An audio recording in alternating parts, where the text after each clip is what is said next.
This is section 5.1. Okay, so 1, 2, 3, 5, 7, 13, 15, 17. Let me show that to you right now. Topic is areas and distances.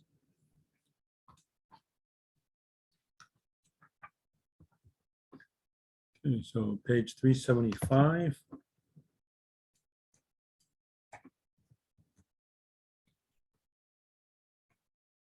One, two, three, and 5. Oops, and 7. 13, 15, 17. Let's see. Page 376. 13, 15, 17. In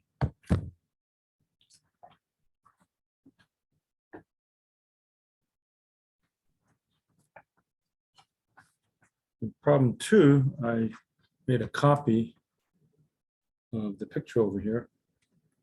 Use 6 rectangles to find estimates for each type of area under the graph from 0 to 12. We're estimating the area under a curve of a function.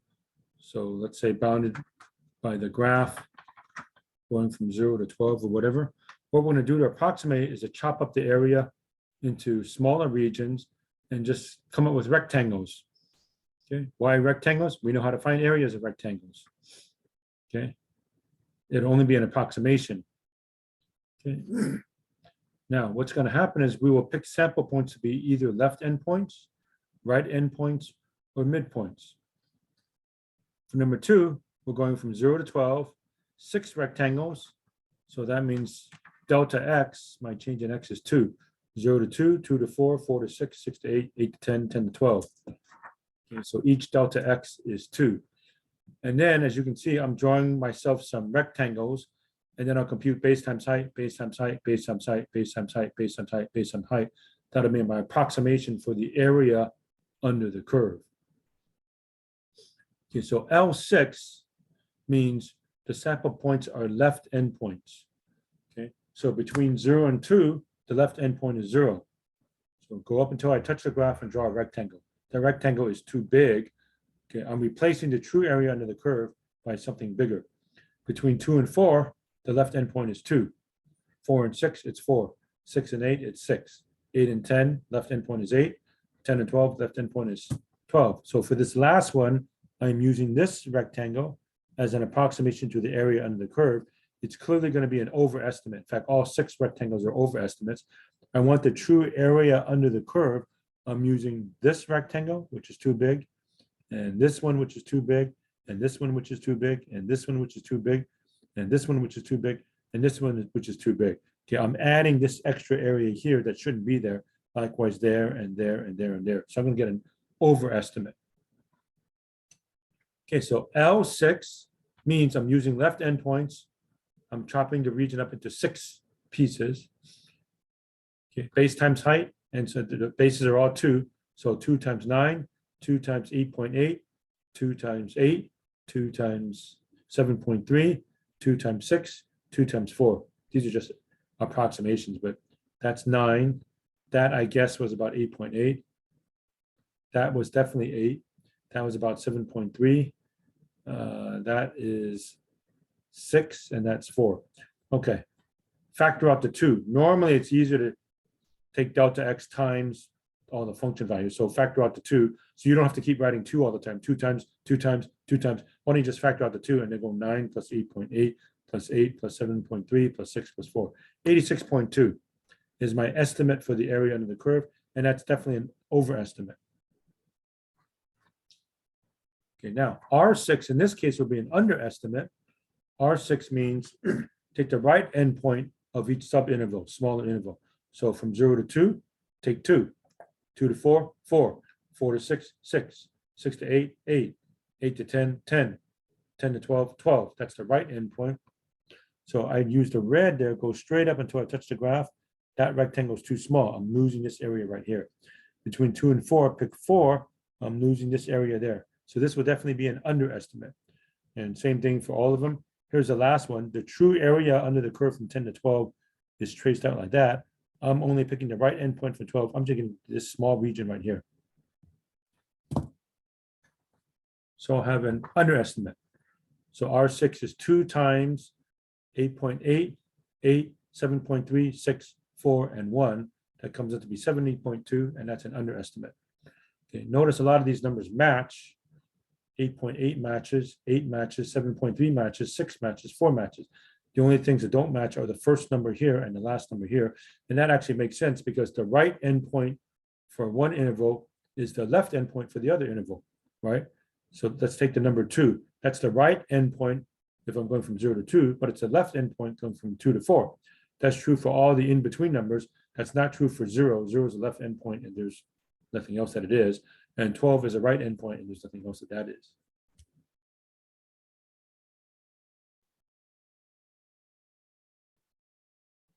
Okay, and then, so the only thing I can say right now is the true value, the true area, is between the two numbers. Okay, then M6, which I'm sneaking in way over here, take the midpoint of each subinterval. So from 0 to 2, pick 1. Go straight up, draw a rectangle. That's going to be a pretty good estimate because I lose some area, I gain some area, right? And between 2 and 4, pick 3. Go straight up, draw this rectangle, okay? I lost some, I gained some. 4 to 6, pick 5. 6 to 7, 6 to 8, pick 7. 8 to 10, pick 9. 10 to 12, pick 11. Okay, let me show you what happens if I take 11. If I go straight up, draw this rectangle. So instead of the true area under the curve, which is traced out by my pen, I'm getting this. Okay, so I lost this region here, but I gained that area there. Do they exactly cancel? Probably not. So again, it's base times height, base times height, base times height, all the way down the line. All the bases are 2, so you might as well factor out the 2. And then the heights at the midpoints, I got were 8.9. This one was about 8.6. And this one was about 8. And then 6.8, 5.3. And this one is 3. You can see 1, 2, 3. Add them all up, 81.2. Okay, so I would say L6 is an overestimate, R6 is an underestimate, and the best estimate is M6 because it accounted for losing and gaining some numbers on each side of this, okay? All right, so that's problem number 2. Problem 3, f of x is 1 over x. Between 1 and 2, n equals 4. So I'll go from 1 to 2, chop it up into 4 pieces. So delta x is 1/4. The length of the interval is 1 divided by 4, 0.25. So 1, 1.25, 1.5, 1.75, and 2. Okay, they ask for R4. Okay, so R4, I pick the right endpoint, go like that, draw a rectangle, oops, too small. And this one is too small. And this one is too small. And this one is too small. So we will have an underestimate. Okay, so the bases are all 0.25, that's my delta x, times the heights. The heights are the function values at the right endpoint. So the function is 1 over x. So 1 over 1.25, 1 over 1.5, 1 over 1.75, 1 over 2. Punch it in your machine. 0.6345 is an underestimate. Now, if I were to pick L4, I use the left endpoints. Delta x is still 0.5. The left endpoints are 1, 1.25, 1.5, and 1.75. So I pick 1, go straight up, draw a rectangle. That rectangle is too big. The real area under the curve from 1 to 1.25 is just right here. I went all the way up here, so it's too big. They're all going to be too big. From 1.25 to 1.5, the left endpoint is 1.25. Go straight up like that. I got extra area right there, and extra area there, and extra area there. So 0.25, the function value at 1, 1.25, 1.5, and 1.75, the function is 1 over x.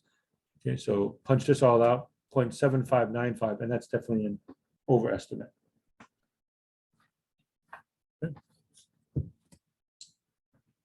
Jumping to 17, this area under the curve can be used to approximate the distance that a car travels, for instance.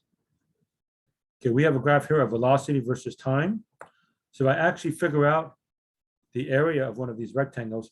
It's seconds times feet per second. Second times feet per second gives me feet. So I can use this as an approximation for the actual area traversed.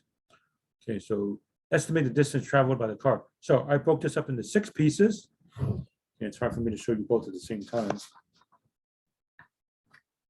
N equals 6.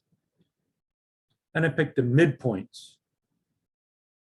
Okay, so 0.5, 1.5, 2.5, 3.5, 4.5, 5.5.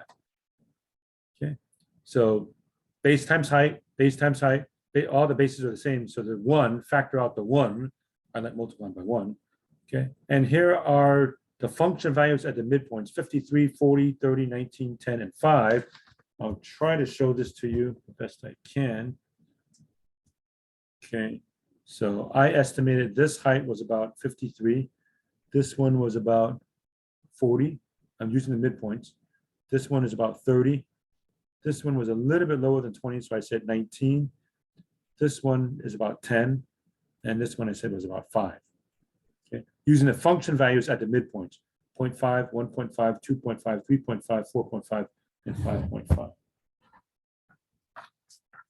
So 157 feet. Okay, so as the car stepped on the brake until it came to a rest, it traveled on 157 feet.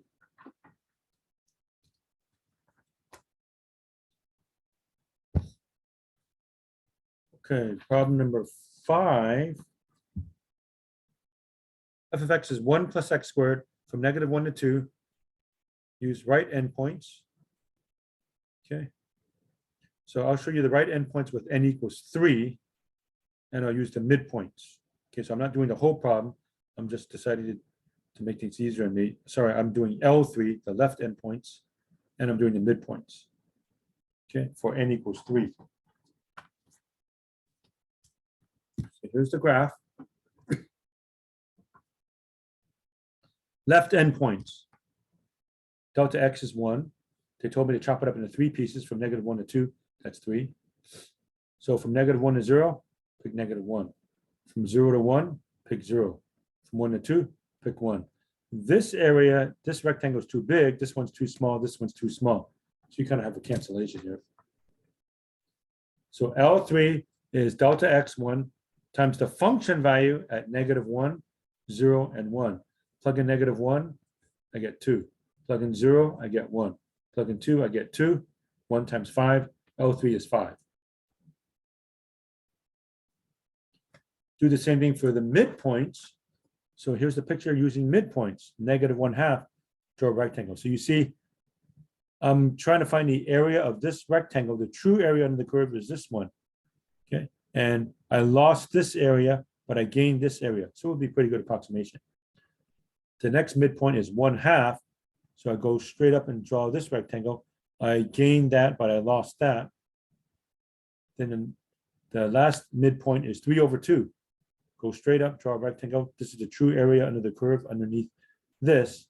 I'm using this rectangle, so I gained this, which shouldn't be there, but I lost this, which should be there. Okay, so the midpoint root is definitely best. So it's 1 times f of -1/2, f of 1/2, f of 3/2. So if you plug in -1/2 to this function, it's 1.25. If you plug in +1/2 to this function, it's also 1.25. If you plug in 3/2 or 1.5, 1.5 squared plus 1 comes out to be 3.25. Add them all up, 5.75. Okay. Number 7. Evaluate upper and lower sums. For f of x is 2 plus sine x, x is 0 to pi, n equals 2, 4, and 8. Okay, I think I'm only going to show you 4, and hopefully you get the idea of it. And illustrate with a diagram. Okay. So here's 2 plus sine x. Sine of x moved up 2 units from 0 to pi. Chop it up into 4 pieces. Okay, so delta x is pi/4. In the homework, it says do n equals 2, 4, and 8. I picked 4. Okay, and it asks for an upper sum. So the upper sum for the first rectangle, I'll plug in the highest number, which is 3. The next one, I would again pick 3. Okay, so I'm picking the right endpoint for the first subinterval, the left endpoint for the second. And in this one here, if I want an upper estimate, I would pick 2 function value. And between 3 pi over 4 and pi, the highest value again is 2. So pi over 4 times 3 plus 3 plus 2 plus 2, 5 pi over 2. Now, lower estimate, lower sum, between 0 and pi over 4, you're going from 2 to 3, lower estimate is to pick 2. Between pi over 4 and pi over 2, lower estimate, again, pick 2. So you're picking the lowest number on the interval, whether it's a left endpoint, right endpoint, or whatever. Okay, between pi over 2 and 3 pi over 4, the smallest function value seems to be 1. And then between 3 pi over 4 and pi, again, the smallest value seems to be 1. Okay, so that's 6 pi over 4 or 3 pi over 2. Okay. Then 13.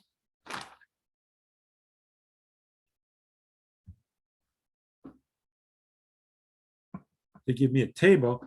The speed of a runner increased steadily during the first 3 seconds of a race. Her speed at half-second intervals is given in a table. Find lower and upper estimates for the distance she traveled during these 3 seconds.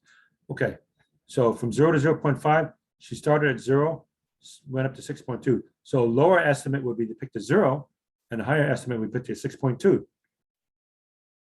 From 0.5 to 1, she started at 6.2 feet per second. She sped up to 10.8 feet per second. So a lower estimate would be to pick 6.2. The higher would be to pick 10.8. So in each subinterval, the left endpoint seems to give me the smaller estimate, lower estimate, and the right endpoint will give me the upper estimate. You could actually make this into a graph and do the same thing as we did before to get upper and lower estimates. Okay, but we already have it. So lower estimate. Okay, we're doing seconds times feet per second when I take these rectangles, right? Feet per second times seconds gives me feet. So it's an estimate, second times feet per second is feet. So it's an estimate for the total distance traveled. So 0.5, and then I just add up to 6 left endpoints, 0, 6.2, 10.8, 14.9, 18.1, 19.4, 34.7 feet. Those are the 6 left endpoints, which are from 0 to 19.4. Upper estimate, I go from 6.2 to 20.2, the right endpoints on each subinterval. Here they are. Add them all up, 44.8 feet. So our estimate for how far did she travel in 3 seconds, lower estimate 34.7 feet, upper estimate 44.8 feet. Okay. All right, so that was section 5.1.